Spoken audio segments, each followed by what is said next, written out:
এই যে প্রিয় বন্ধুরা আপনাদেরকে একটু দেখানোর চেষ্টা করতেছি। আপনারা দেখেন, এই যে দেখেন পুকুরটা, এই যে সামনের দিকে আসো, এই যে পুকুরের ফাটটা আপনারা দেখেন, এই পুকুরের ফাটটা এ হাত জায়গাও রাস্তা নাই। হাসনাত আব্দুল্লাহ ভাই যে এখন বর্তমানে যে কথাগুলা বলতেছে, প্রত্যেকটি কথা ভাই 100%, প্রত্যেকটি কথা যে ফুসকুনির মাছ বিক্রি করে রাস্তা বান্ধা হবে। এই যে দেখেন, আমি যে যাচ্ছি রাস্তাটা দিয়া, এই রাস্তাটা, এই যে দেখেন, মানুষের হাঁটার মতো পরিবেশ আছে, হাঁটার মতো কোনো পরিস্থিতি আছে এই রাস্তাটা দিয়া। এই যে আরেকটু সামনে যদি যাই, সামনে আসো, আমি দেখাইতে চেষ্টা করতেছি আপনাদেরকে এই যে পুকুরের ফাটটার কি অবস্থা আমি দেখাইতেছি। এবং আরেকটা ফাড়ে আপনাদেরকে নিয়ে যাব, ওইটা রাস্তার সাইডে আমি দেখাবো আপনাদেরকে। দেখেন, এই দেখেন, আমি এই জায়গাটাতে আসলাম, এই যে দেখেন, এখন কোনো পুকুরের ফাড় আছে? পুকুরের ফাড় বলতে কিন্তু কিছু নাই, পুকুরের ফার বলতে কিন্তু কিছু নাই। কিন্তু এখন বর্তমানে আসলে মালিকরা সমস্যা না, মানে ডেজারের ব্যবসা যারা করতেছে, ডেজার দিয়া এরকম কাটা কাটে, এই কাটার কারণে কিন্তু পরে রাস্তার আইল বলে লাইল বলে এগুলো তাহে না, আরেক জমির হেদ ভাঙ্গা ভাঙ্গা পড়ে।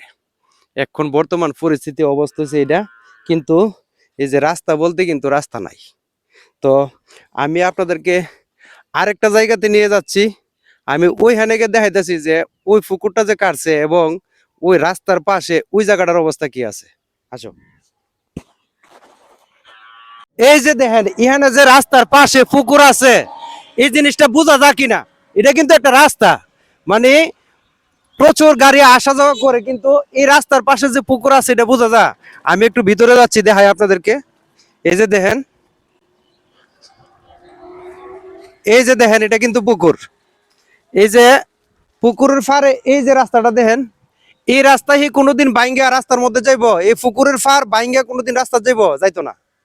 কিন্তু অনেকে রাস্তার সাইড পর্যন্ত কাইটা ফেলানোর কারণে দেখা গেছে কি, পরবর্তীতে যখন বৃষ্টিপাত দল আসে তখন পুকুর বাইঙ্গা গিয়ে রাস্তাতে পড়ে। কিন্তু এই যে পুকুরটা কাটছে, এই যে দেন হেরা যেই জায়গা রাখছে এবং যেভাবে গাছ লাগাইছে, অর্থাৎ এই রাস্তা কিন্তু বাইঙ্গা কোনোদিন ওই যে, মানে ইয়ার মধ্যে পুকুরের ফার বাইঙ্গা এই যে রাস্তা যাবে না, রাস্তা যাবে না। প্রিয় বন্ধুরা, আমার মেসেজটা এটাই ছিল, সবাই ভিডিওটা শেয়ার করবেন, সবাইকে দেখার সুযোগ করে দিবেন। এখন প্রত্যেকটি কাজ হাসনাত আব্দুল্লাহ ভাইয়ের যে কাজগুলো দেখতেছি, যে পদক্ষেপগুলো নিতেছে, খুব সুন্দর পদক্ষেপ নিতেছে। এবং এইভাবে যদি সারাটা বাংলাদেশ প্রত্যেকটা জেলাতে এরকম একজন এমপি থাকতো, তাহলে দেশটা আরো অনেক সুন্দর হয়ে যেত। প্রিয় বন্ধুরা, এই কথাটা যদি, আমার কথাতে যদি একমত হন, তাহলে কমেন্ট করে শেয়ার করে জানাবেন। প্রিয় বন্ধুরা, আমি একটু দেখানোর চেষ্টা করলাম যে আমি এতক্ষণ কোথায় ছিলাম আর এখন আমি বর্তমানে কোথায় আছি। ধন্যবাদ।